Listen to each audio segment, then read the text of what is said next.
Hey guys, thanks for coming to hang out here on the sessions. A friendly reminder that you can hang out with me in more than one place because I'm also on AMP. Just download the app, come hang out with us Tuesdays and Thursdays, 8:30 p.m. Eastern time. Just get a little more sessions in your life. We all need it. Hi. Hi. Let's do this, shall we?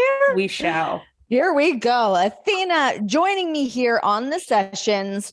It's really funny because as I was just getting ready to do this interview with you, obviously we see each other at TV all the time, but on camera, we have not done, I don't think, anything together yet, have we? No, I don't think so. Not even a little bit. So I've not said Athena really out loud in a broadcast until right now. And it's really funny when you know somebody as one name and then they go back to another name or have a new name or whatever it is. It's really hard to like retrain yourself to call somebody a different name. How do you feel if somebody ever calls you Ember? It's weird because like coming out of being in LA all week, that's what most people know me by. That was my name for 8 years, and a lot of people don't know I was Athena 10 years before that. Yeah. And then coming back into it. So it's like, okay. Hi, please call me Athena. Thank you. It's just, that's not who I am anymore. It's weird, but I also know like exactly like where they're coming from. Like I know the intent. It's like, okay, WWE fan, what's up? Or hey, it's someone I knew from WWE. I just kind of know like where it's gonna go, where that placement comes from. Yeah, it's funny because like I guess I sort of get a little bit like that as well. If somebody calls me Renee Young, it sort of like makes my hair stand on the back of my neck a little bit, where I'm like, whoa, right, that was my name for a while. Nobody ever calls me that really anymore. But I guess it's more so when you like first start doing interviews. Yeah. It's weird, right? Like it's just like, okay, I don't know what this reaction's gonna be like. Hi, how are you? You just have to take it with a grain of salt and be open for anything that is about to come out of this person's mouth, because it's either gonna piss you off really quickly or it's gonna make you like, oh, okay, it's not as bad, or it's like a familiar face, it's just weird. It's weird, but I guess because I took so much pride in that Ember Moon name, it's not because of the name. It's just because I don't know what's about to come out of this person's mouth. That's literally it. Because I was one of the few that got to pick my name. I take a lot of pride in that because I just want something that sounded different, weird, out there, something you don't see. Ooh, what were some of the other ones that you had on like your little drawing board?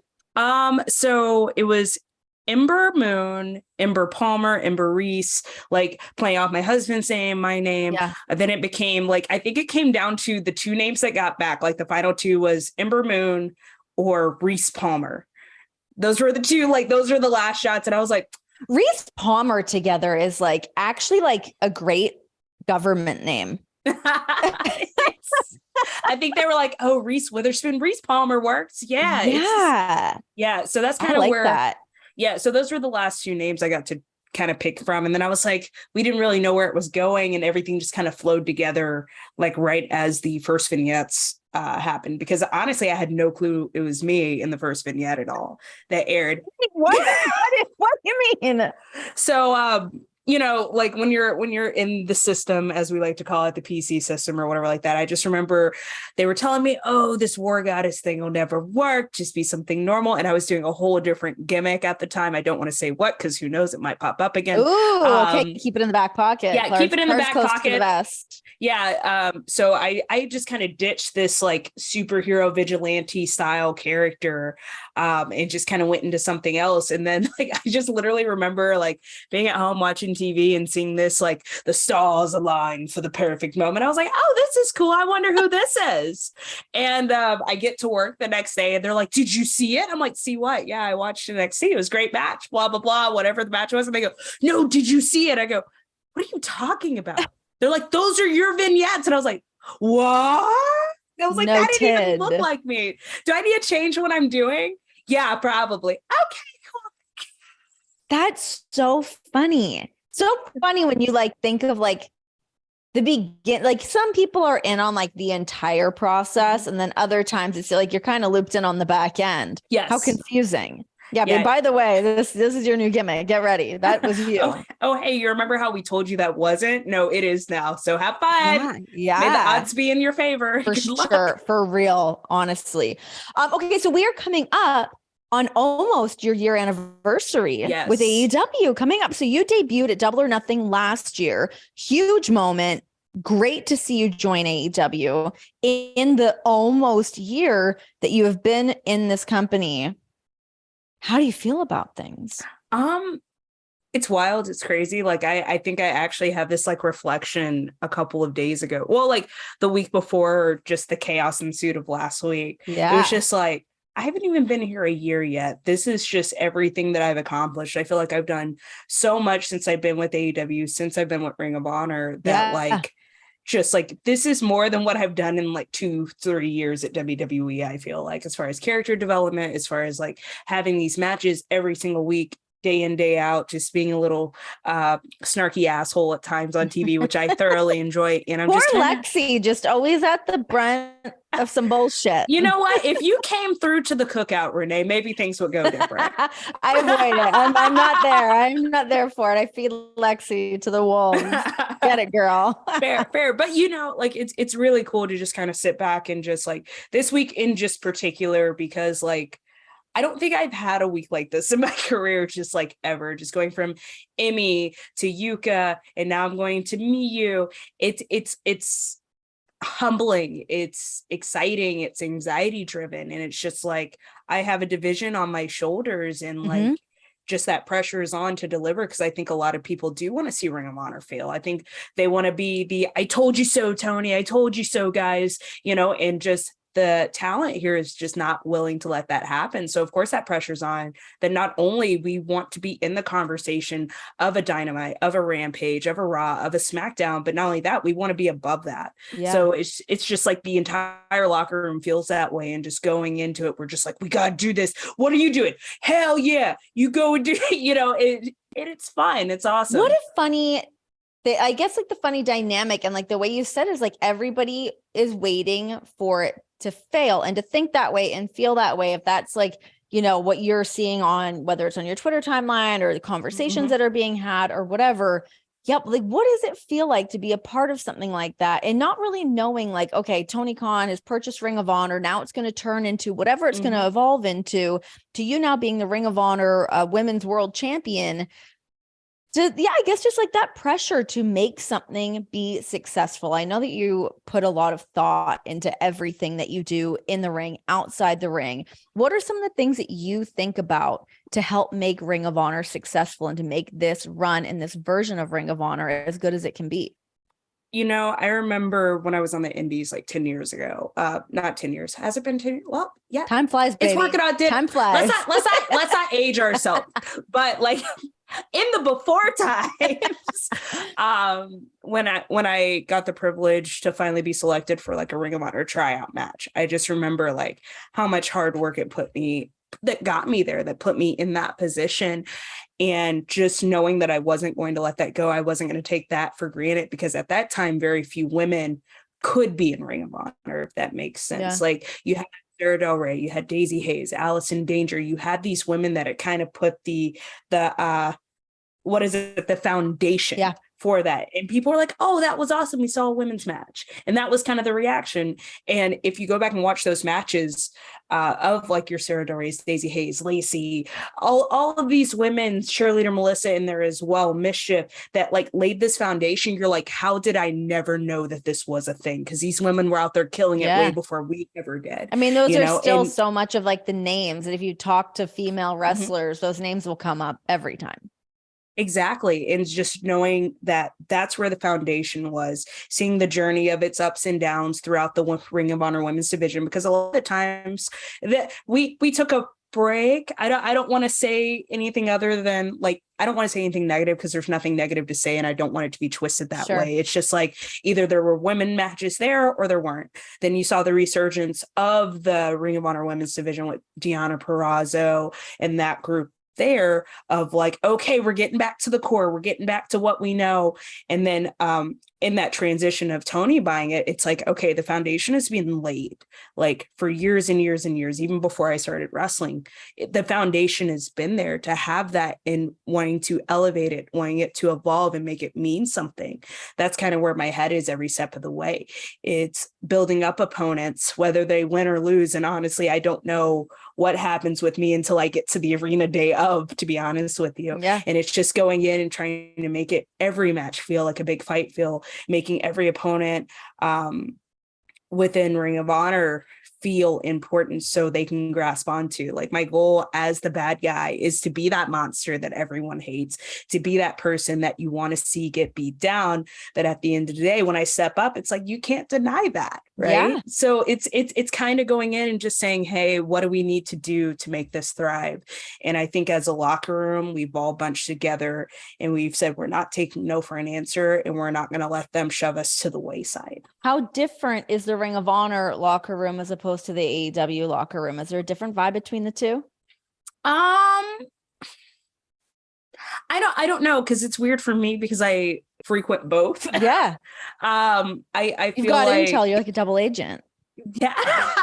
Well, I mean, like, we have the Ring of Honor division within the AEW division as well. Some of us work dark elevation, as well as doing Ring of Honor. So normally I'm double tapping every single week that I'm there, doing something for Ring of Honor, doing something for dark elevation or dark, whichever. It's all my show. I don't care. But like, I just think that we're so hungry. I can see like the spark in their eyes of like, you'll see a Sky Blue come up and she's like, hey, Athena. Her wheels are always spinning, huh? Dude, how do you feel if I jump off this top rope, do this, and I'm sitting here like, girl, that's insane. It's crazy. She's constantly trying to elevate and evolve and push herself. And it's something I really love about Sky. You have Queen Aminata, who just like kicks someone. I think she actually kicked Sky Blue's soul through a rope. And I was like, Jesus. Like, if I felt that. If me of all people are saying, oh my God, I just feel like we're just hungry. We're hungry and dedicated to being the best right now. And I mean, like, you have your storylines on Dynamite, Rampage, not taking anything away from those women there, because they all bust their ass. They work hard as well, but like, we're trying to overshadow them. I know that is exactly what we're trying to. Amen. Yeah, we want to make Ring of Honor the brand to watch within, I guess, the All Elite brand, even though we're our own separate thing. Like, that's what we want you guys to do. We want you to watch. So we're gonna go out there. We're gonna sacrifice our bodies for the sake of entertainment and say, watch that. Follow that, because I know that's how we felt like when we had our tapings in Orlando. All the girls were like, follow that, boys, what's that? And we went out there and we did it with a smile on our face. And I remember like just seeing all the women at the Ring of Honor taping, like just supporting each other, which I've never really had that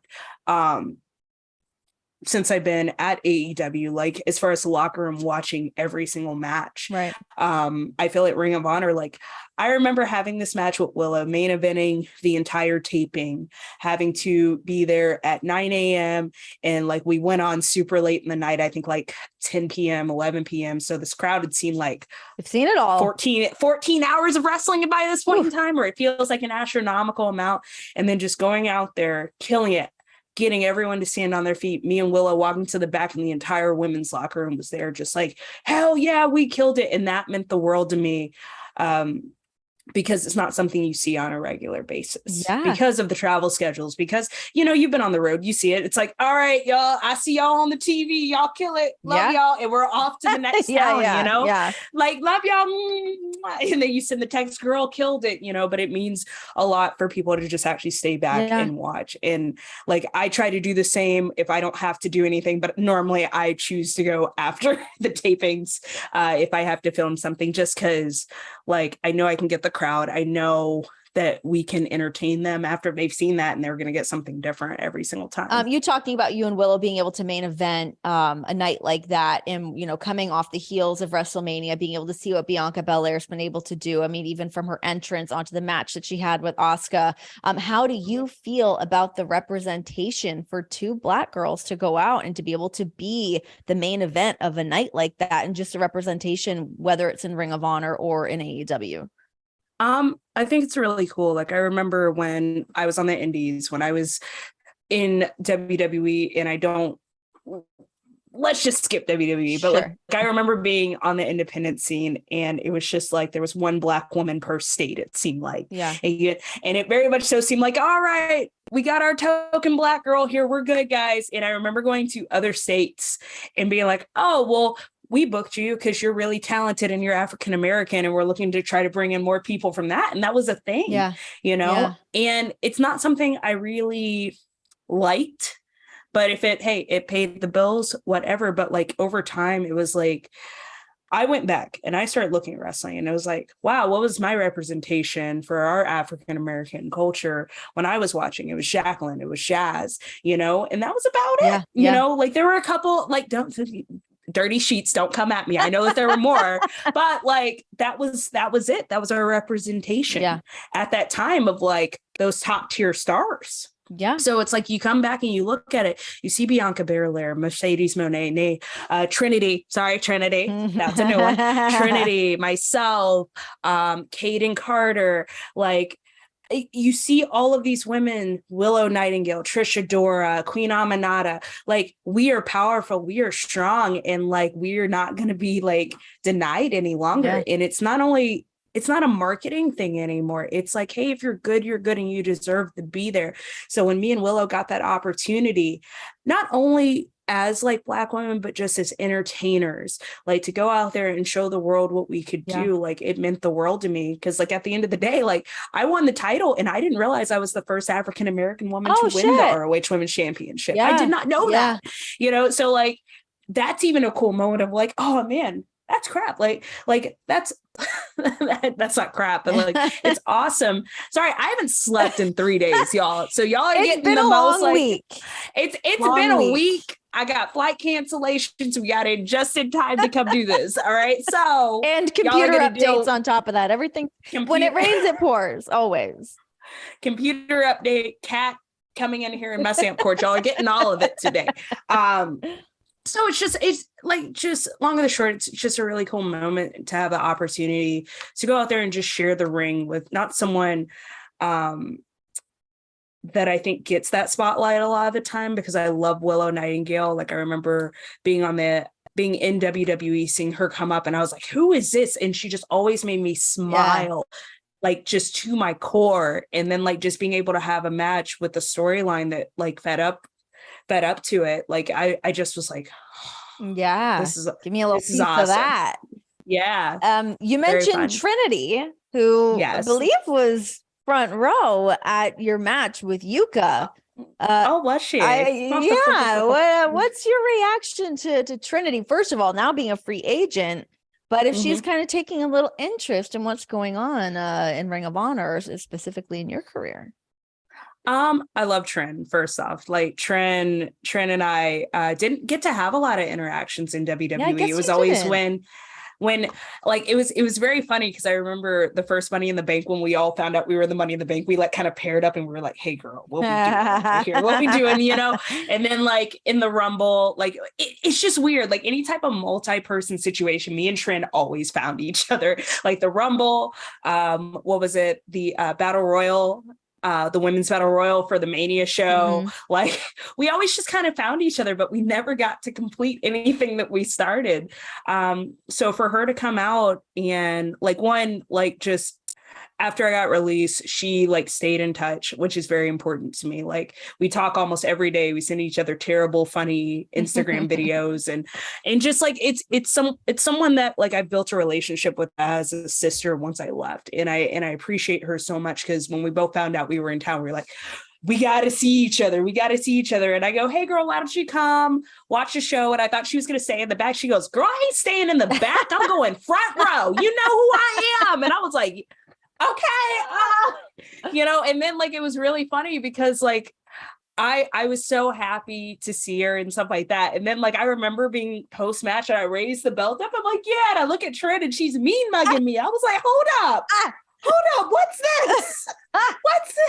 You know, It's funny because I genuinely love her. I think she's extremely talented, got the short end of the stick Oh every my single God. time. Yes, I know. And she's one of those people that I need that match with. I don't care if it's for an indie show, someone's backyard, which no, she won't do that. She won't do that it right now. No. Neither will I for, for that matter. But like, it's a cool moment to just like be able to get one step closer to what hopefully will be a dream match in my future.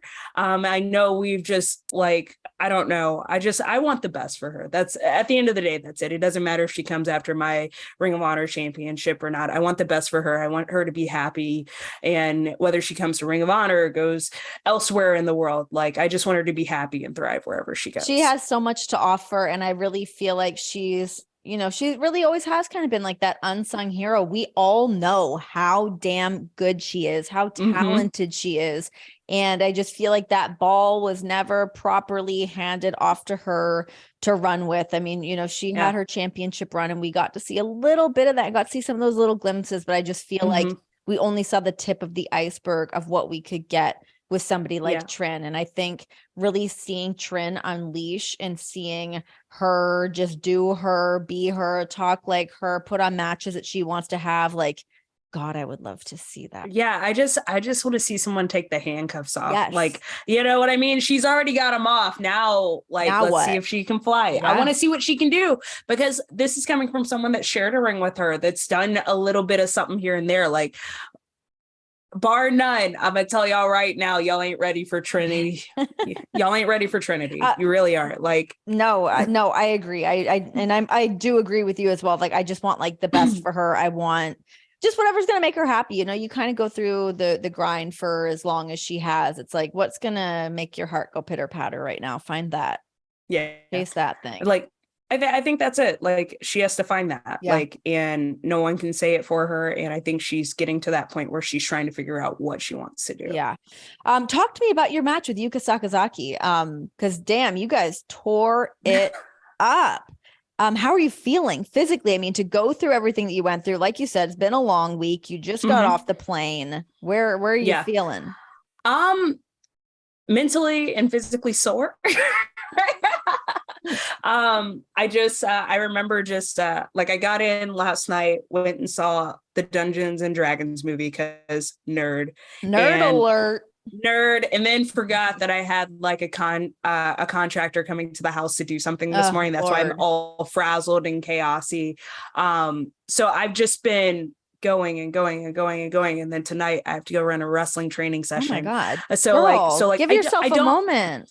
No, like, this is like, people say that all the time, but when you care about something, like I do, like, I care about this business, man. Like, when we first come into it, they tell you don't expect anything from this business, don't take anything away from it, but like, this is my heart next to my husband and my cats. Like, it's two hearts right there in my soul. Wrestling, husband, cats. Like, this is what I love, and I love this business. I love helping people within this business, and I just can't get enough. Like, maybe it's punishment. Like, I'll rest when I retire. I kind of feel that way. Yeah. But like, yeah, this is my life. And so coming off of, I requested to work Emmy. I got my match with Yuka. I'm getting my match with Miyu Yamashita. You know, like, I'm trying to prove to the world, like, everything that I didn't get to do in WWE. Yeah. I didn't get those high profile matches. Like, I had a few, don't get me wrong. I'm not taking that away, but I never got the matches that really elevated me as a character and a performer in the ring. Yeah.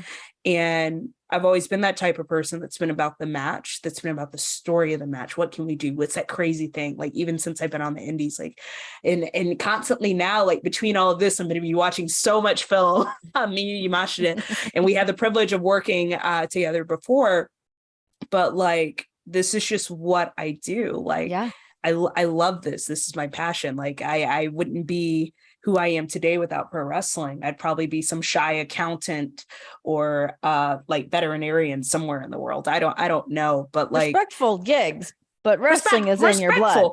But wrestling, like, it just, like, it's in my soul. It's in my Mhm. core. It's like when I go to sleep, I'm like, oh, I'm thinking about what's the next thing we're going to do. I wake up, I'm like, oh, what jacket can I make for my next big entrance? Like, this is where my brain is 24/7. Like, even my husband knows, he's like, you're just never not going to stop thinking about stuff, are you? Because we'll watch a TV show and I'll be like, oh, that action scene was really cool. I wonder if we could go A, B, C, D, F, and now turn that into a wrestling situation. And he's like, and he'll look at me in the theater like, could you just turn it off? Could you just enjoy the fact that we're watching a rom-com right now and the guy just fell off a cliff or something? Like, could you just enjoy that? I don't understand how you turned it into wrestling, but like, this is just my passion. That's it. Well, nonstop. It's funny because, I mean, for anybody that's in the professional wrestling business, it's too hard of a business to not fully give yourself to. And I think that sort of generally applies to most people within the wrestling world. But you are in a different category, I would say, in terms of what your passion is and how much you think about this. And I got a really good glimpse of that when we were doing backstage together. When you were out with an injury, you came in, you're doing backstage, and me just seeing the way that you think about wrestling, the way you look at wrestling, the way you want to talk about wrestling. Talk to me about that passion. I mean, where does that start from? I know you started watching it with your grandfather, right? Yes. And then because it was either that or chores. And I just was not about that. I was not about that. Like, and to be honest, like as a kid, I had no clue what the hell I was watching. I was like, this is stuff on the black. Yeah, grandma, woo. Like he would cheer and then like she'd come and peek her head around the corner, be like, woo, like like, please don't make me do dishes and chores. Yeah. But then like the older I got, the more I started understanding it. Like I said, I got bullied as a kid. So like that what was that about? What are those little fuckers doing to you? Oh, let's call them up. I wish I could. I'm so petty. I certainly would if I could. I'm sitting here, I'm like, yes, let's do it. And then I'm sitting here, that might not be a good idea for me. Isn't it funny though? Like when there is, like when you're a kid and so like if it's like one person, a handful of people that have been like pestering you, you will never forget their names. You'll never forget all the little details about these little fuckers. Like it is in you. Princess was her name. What a princess. What a name. Holy shit. What a name. But I remember her first and last name because when it's a super unique name, you're not going to forget that. Yeah.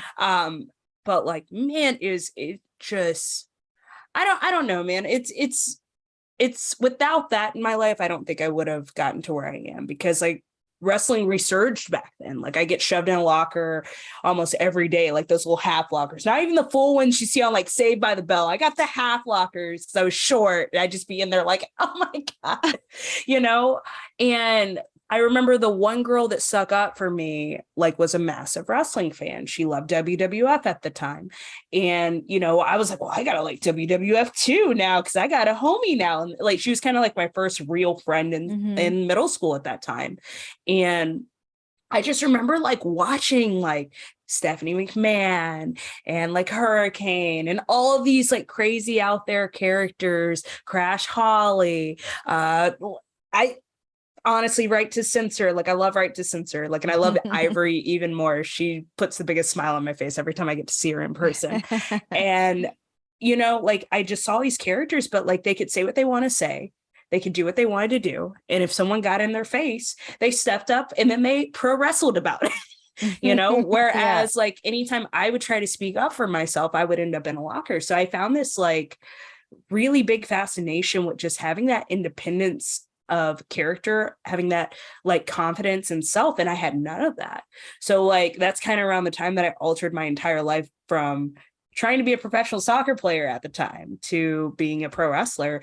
And I remember going onto like the dial-up internet, going to the OVW website, and like, if you're under 18 and you want to be a wrestler, here's the things to do. And they have this little checklist. I have it somewhere. That's still great. And so I printed it out on a purple piece of Crayola paper. I can tell you exactly what color the piece of paper is. And I would just go through. It's like, eat steak, pop, hate steak, do a sport, do all the sports, check mark right there. It'd be like, be in theater or cheerleading or dance. And I'm like, well, we need to fix that. So my 8th grade year, I actually ended up trying out for the cheerleading squad. Did you make it? Yes, I made it. Hell yes. First time in the state of Texas with competition cheer elsewhere, like everywhere. Like cheerleading is a whole nother beast in Texas. Yeah, sure.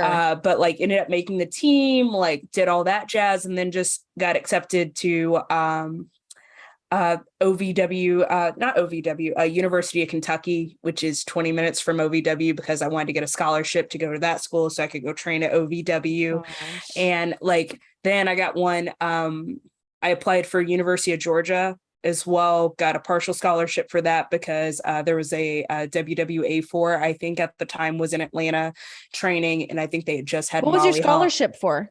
I had one for cheerleading, I had one for soccer, I tried to get one for softball, and then I had one for academics. Damn. But every overachiever, shit. Well, I tried. Well, my parents were very just like school or bus. You can't finish school, like you're not going to be anything in the world. Suck it, mom and dad, I did it. They're going to call me after this comes out, be like, what'd you say? Excuse me? Like, excuse me, but they just instilled in me like education is the key to success, but like my thought was education can get me to my success.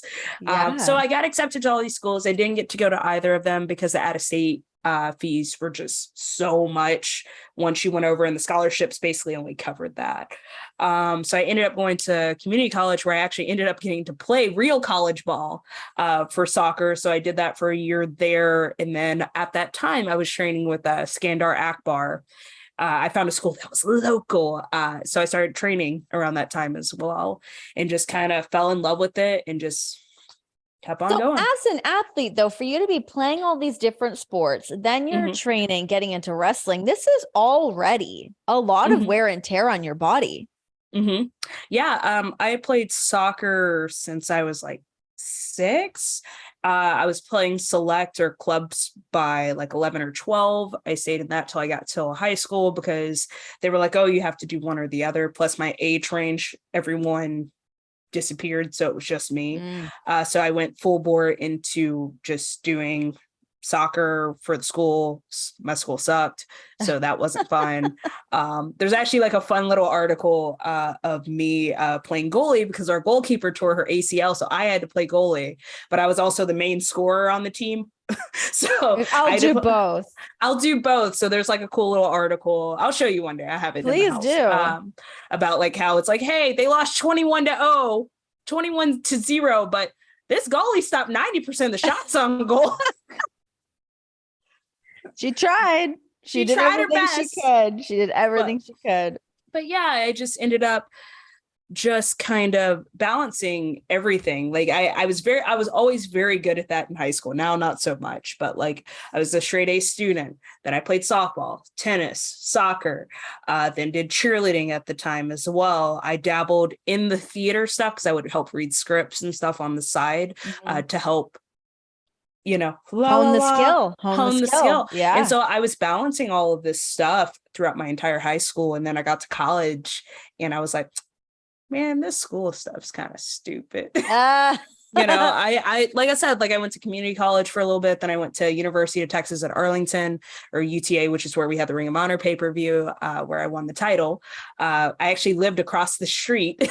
Oh, wow. I used to live at the dorm across the street from the venue, and the venue used to be the parking lot I illegally parked in, and I got tickets all the time. So it was a very fun experience. No, I never paid them. Who does?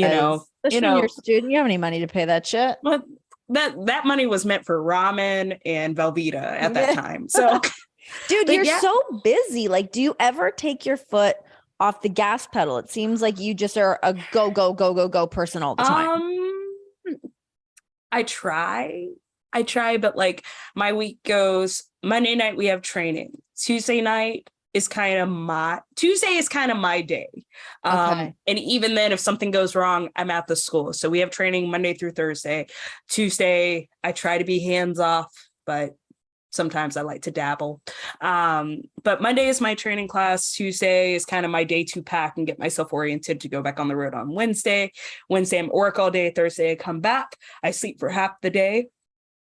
And then normally I'm doing some sort of thing for the show that we run. Then Friday is kind of a getting ready for our show that we run on Saturday. Holy so we moly. run a weekly wrestling. You're making me tired. I was busy. Shit. So we have a weekly wrestling show that we purchased like right around the time that I got signed. So like I wasn't planning for all of this, but Saturday we have our show. Then Sunday I play Dungeons and Dragons like the nerd that I am every week. It's my weekly game. Do you have like a crew that you do that with? Okay. I sure do every week. So do that for like all day Sunday just to do the whole thing over again. So maybe I get like one day off a week, sometimes maybe, but normally like in that time period, I'm either making my jackets for work or like trying to figure out something crazy for the house. I don't know. Like I have a whole bunch of like side projects that I'm doing right now. So are you because I can be like that a little bit too, where you start all these different projects because my brain also works like a million miles a minute. And then sometimes I'm like, oh fuck, I forgot to finish this. Oh, I didn't finish this. Now I've got this. I've got to finish. Is that you? I'm one of those weird people that I cannot start a project and move on to the next because then this project will never get done. Smart. So I have to do one project at a time. Like same thing with video games. I cannot play multiple video games at the same time.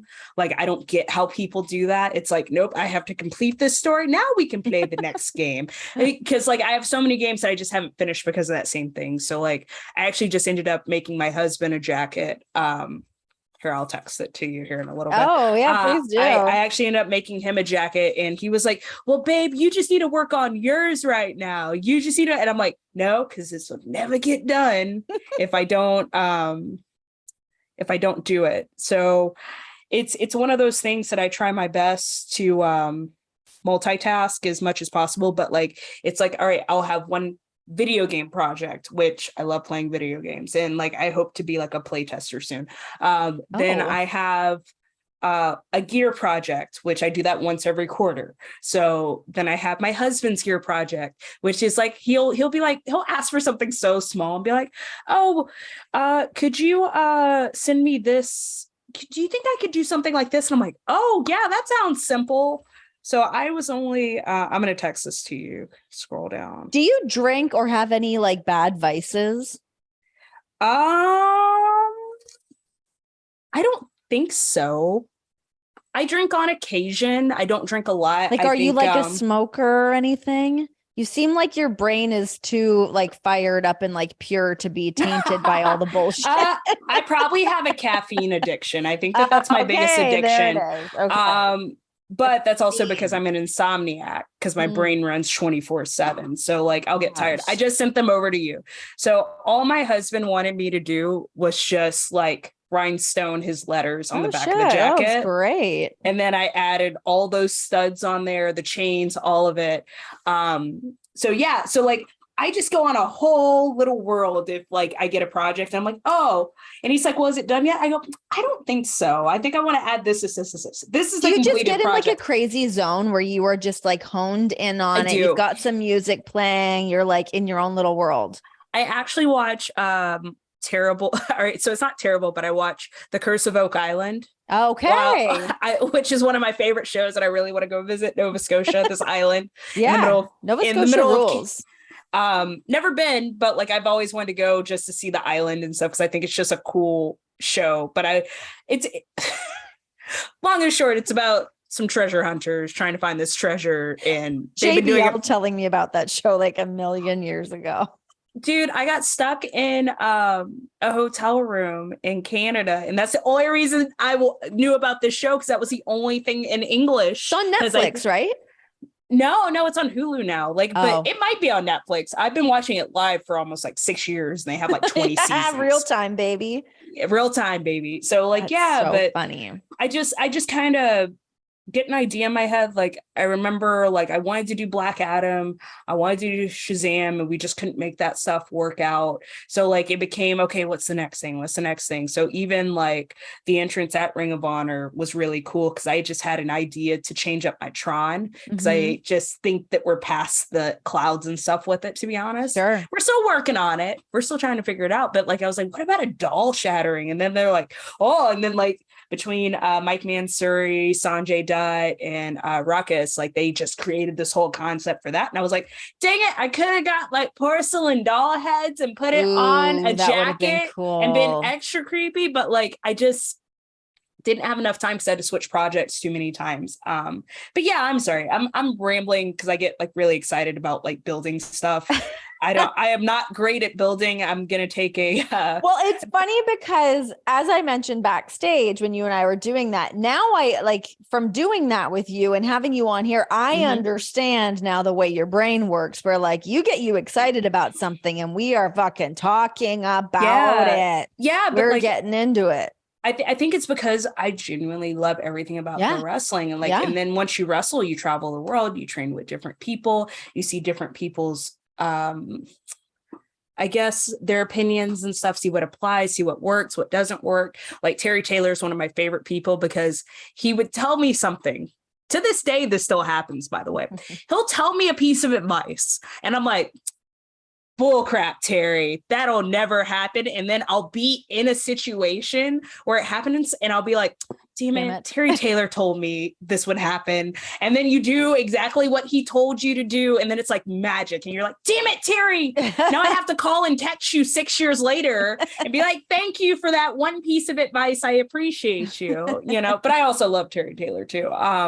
But like, that's it. It's just wrestling is so cool. Like it can be anything. It can be self versus self. It can be self versus man, self versus obstacle. Like there's so many different genres and so many different stories to tell, and there's never the same day it works. So when you're looking at pro wrestling, like I don't look at it as a wrestler, I look at it as a fan, if that makes sense. No, I think that's smart. Like what would I want to see happen? What do I think they want to see happen? Like, and then like I'll ask people like, hey, in this scenario, what do you want to see? Like if person A and person B, this is this, and I don't tell them what it's about, obviously, but I just want to get their opinion and see how their brain operates and reacts to that. And then I just kind of mold that into something. How much did your brain, your wheels must have just been spinning and going crazy to be released from WWE. You show up, as I mentioned, you're coming up on a year with AEW, with Ring of Honor as well. But to now have this sort of like clean slate, what do you want to do? Like, was that an easy concept for you to wrap your head around? No. Okay. No, because in WWE, you have a lot of cooks in the kitchen. For lack of a better explanation. So you always have someone say, oh, I think you should do this. Oh, I think you should do that. And so when I left WWE, there was this weird void that like, I felt like there was no pressure, right? That was the very first thing. I remember the phone call happened. I was like, oh, thank God. And I just remember like sitting back and I finished like Far Cry 6, finished the final level of that, like took me 8 extra hours to do that. And then like it finally dawned on me, oh crap, what am I going to do? Like we just to pay. Yeah, we just bought this house. And it was like, okay, I didn't know if I wanted to wrestle anymore, to be honest with you. I was just sitting there like, oh, well, I got to wrestle because that's the only thing I'm good at. I never got that whole degree thing. So I guess I'm sitting here. You know what I mean? Like there's so mom lurking over that shoulder again, being like, got to have that education. Yeah, exactly. So like that was actually a conversation. They're like, you going to go back to school? And I was like, I'm never picking up another book again. But yeah, it became like, what do you want to do? You know, like I've always had an interest in doing stunt work and going into acting and doing voiceover. So, you know, it became throughout my break, I took acting lessons because everyone always stated that like, even, you know, we listen, we don't want to the Twitter trolls and stuff like that.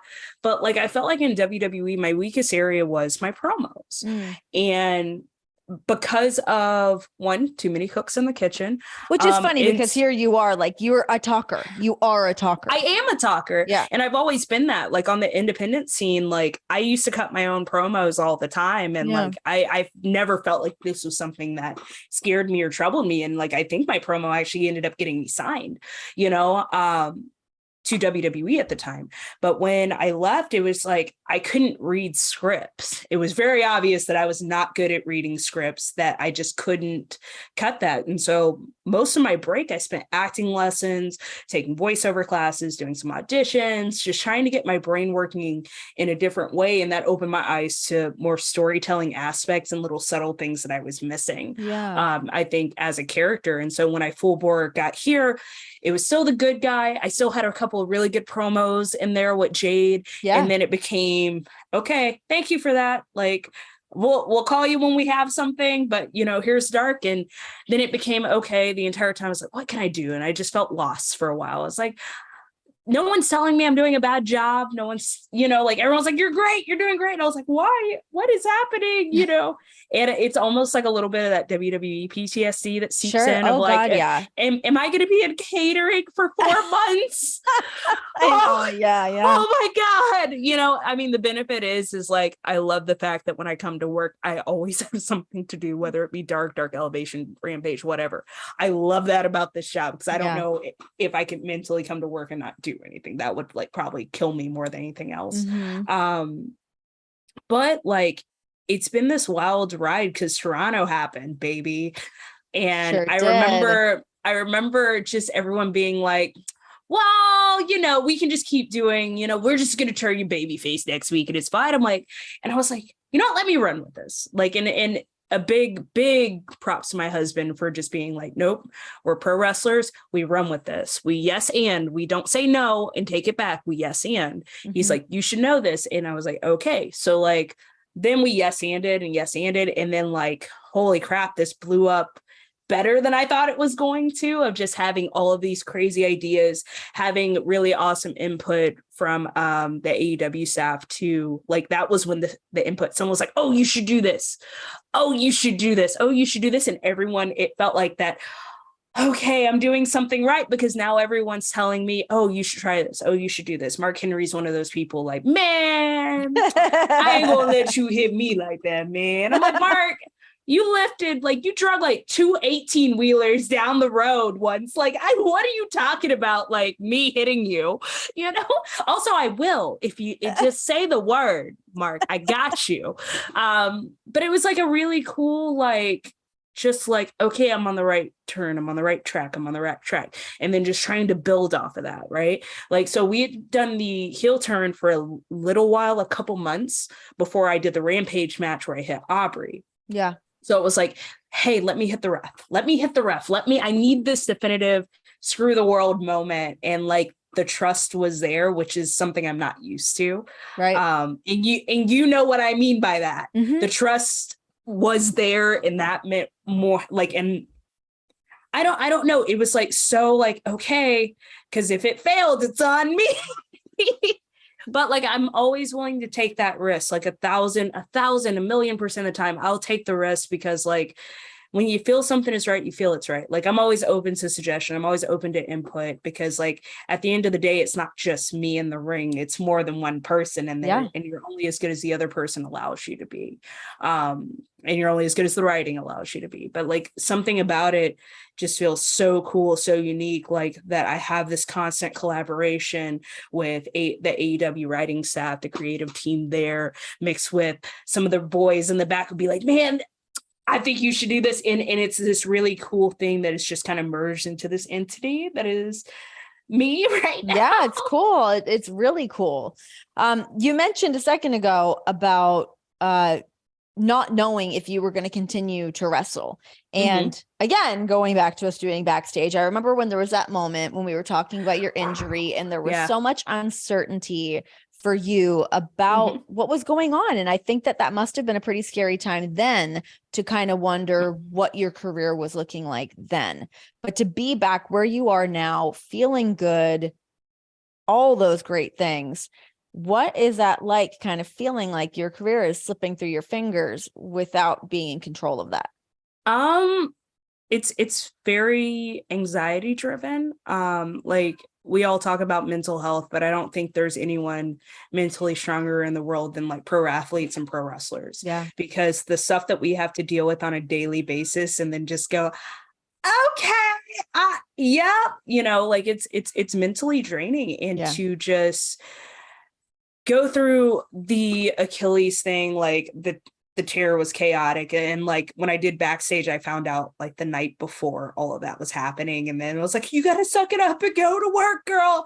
And I think it was Mark or Booker said something, and I just broke down. It was Booker, yeah. I just broke down, and I just couldn't control myself. And like to this day, it's just like one of those like, oh, I'm glad I did it, because so many people, like the right people, reached out. We got me back on my feet.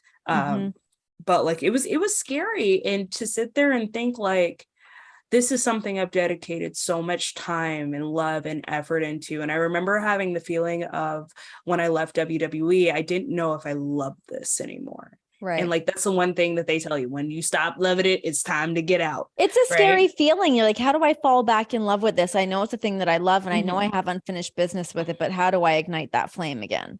Yeah. And I remember like just being like, well, all right, my 90 days are up, and I have this match with Thunder Rosa. And I just was like, you know, we're just going to go out there and get I remember thinking, I'm just going to go out there and get the paycheck, because I have to pay the mortgage on this house. That was what and did that make you sad to feel like that? It did. It made me feel just like scummy and grimy, because I've never been about the money. I've never been about the money. I've been about the passion and the creativity of what we do in the ring. And then going into this match, just being like, yeah, girl, da-da-da. And then going out there through everything we talked about outside of the window. And we just went out there and just had fun. And it was awesome. And like, I'm just so thankful to be in the ring with someone like Thunder. Like I know she gets a lot of grief, and I don't think that she gets her proper dues, but I thoroughly enjoyed wrestling with Thunder. I'll do it a billion times over. But the one thing, like after the match, I have never been like just emotionally like broken to the point of happy tears. Yeah. And I just remember after the match, just like, and like you can find this promo anywhere. They handed me the mic, which I did not want, because I knew I was like emotionally compromised. And I was like, please stop emotionally compromised.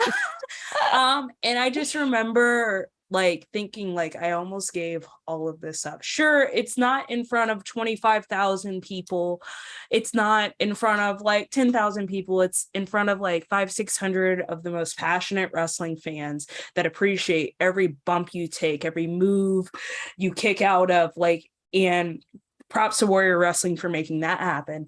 But it literally shook me to my core, to the point where I was just crying, because I was so happy and so just like, man, I don't even know the word to say, but it was like, I almost gave this up. I almost gave all of this up because someone else told me that I wasn't good enough. Someone else told me that I wasn't a star. And like, to sit there and know your worth and then question it is the most mentally draining thing that you can ever do. And I remember listening to Jericho's podcast, hearing him talk about his situation, listening to Mox's podcast, and just sitting there, I'm like, these are top guys. Like these are like the very top. And I'm like, if they're dealing with the same thing I'm dealing with, it doesn't matter how successful I would have been there. Right. I probably would have been dealing with the same thing, but to still hear like their words, and like, honestly, they don't know this, they will once this comes out, but just to hear those words was so much, it was so calming. It's very just like peaceful to know that like, okay, I'm not alone in that struggle, because I felt alone for years in WWE. Yeah. And just to go out there, have all of that in my mind, go out here, do this match with Thunder Rosa, we kill it, we have an amazing Broadway match, and like, I was like, crap, how could I give this up? And it became fun again. Like, it was like someone flipped a switch, and it was like, oh, this is fun. Let's just sit it up. Like, and that brain turned on, that creativity turned on, me starting writing storylines turned on again, me starting to go in my craft room and work on gear happened again. It just took like someone that was just as passionate about wrestling as I was to be in that ring and do that with. That's cool as all hell. I love that. Because it really is. I mean, when you are kind of in the trenches of like, what am I going to do next? Life is handing me some fucking L's right now, and I need to figure it out. And then to finally see the light and like get that passion, because it's a very scary feeling when you're so passionate for something and then all of a sudden that is not there anymore. It's really scary. You're like, wow, is that part of my life just done now? Like, what do I fucking do now? And that's what it feels like. You feel lost. And like, I remember I thought I was fine. I really thought that I was like, this is going to be great. We're going to move on to the next thing. And then I was like, I'm not fine. I'm not fine. I don't know how to move on to the next thing. Am I going to go back to waiting tables? Oh my God. It's so crazy. Like what a fear that can be. And I feel like I certainly always still feel fueled by that of like, oh my God, like what am I going to go back to if I'm not doing some version of what I'm doing now? Like I don't have other skills. This is what I fucking do. Yeah. My only other thing is waitressing and I'm a shitty waitress. He was too. But excuse me, miss. What? My appetizer? Oh, damn. Are you my table? I thought y'all were new. God. Okay, wait. Here's a good question. What is a worse panic? The dream of not have like that your tables have not been waited on as a server, or the dream of your music hitting, you don't have your boots on, you can't get your gear on?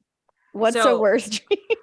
Nightmare. Mine is always for the wrestling side, it's always I can't find the entrance through the curtain. Oh shit. And so I'm just swimming in a sea of black and I hear my music and people are like, it's right there. And I'm like, I can't find it. It's just infinite curtain. But for me, I think waiting tables is more traumatic to me.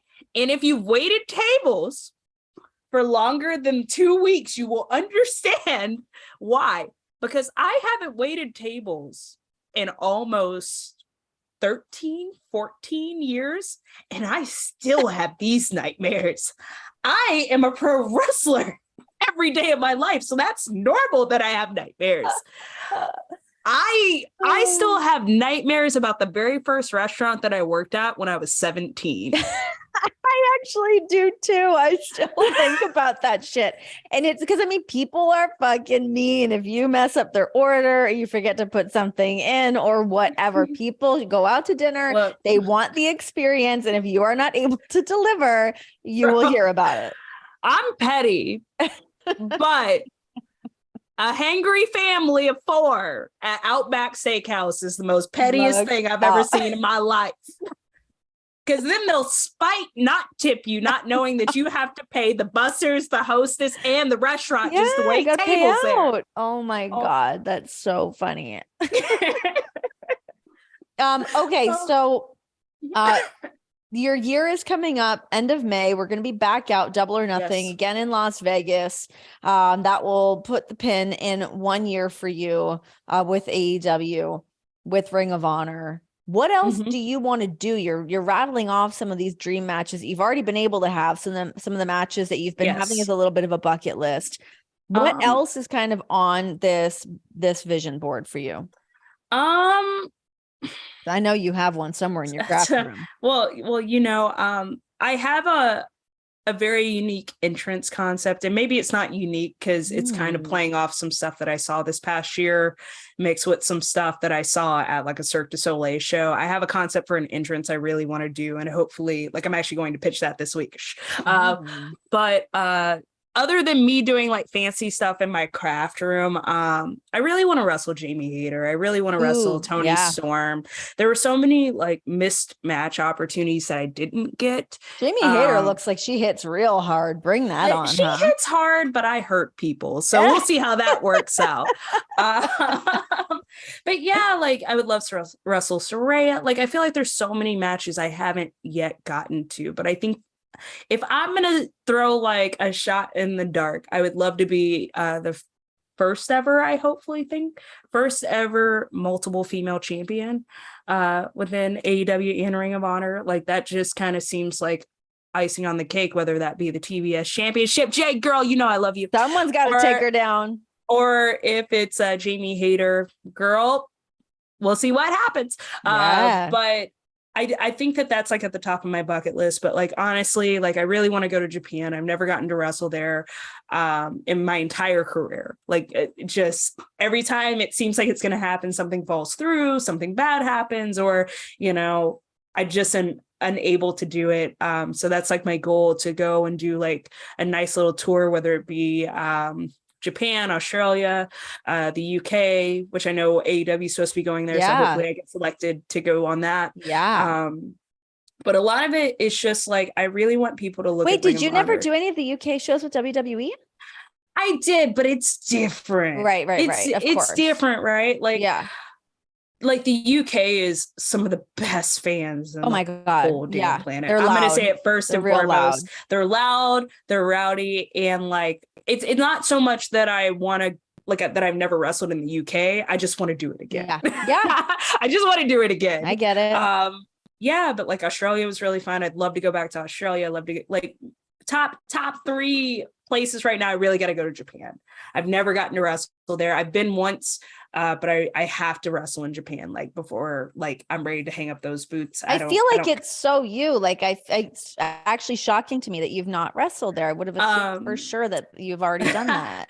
So when I was on the indies, I never got the opportunity to go to Japan, but the Japanese fans would come over from come to Shimmer, and they coined me the American Joshi, which is how I got the nickname in the first place. Then a company I worked for at the time, like shortly after I got that nickname, they had a championship called the American Joshi Championship, which is still one of my favorite titles that I've ever had on the independent scene. I ended up winning that and holding that for like a year or two as well. So like that's just what I was kind of known for from the first time.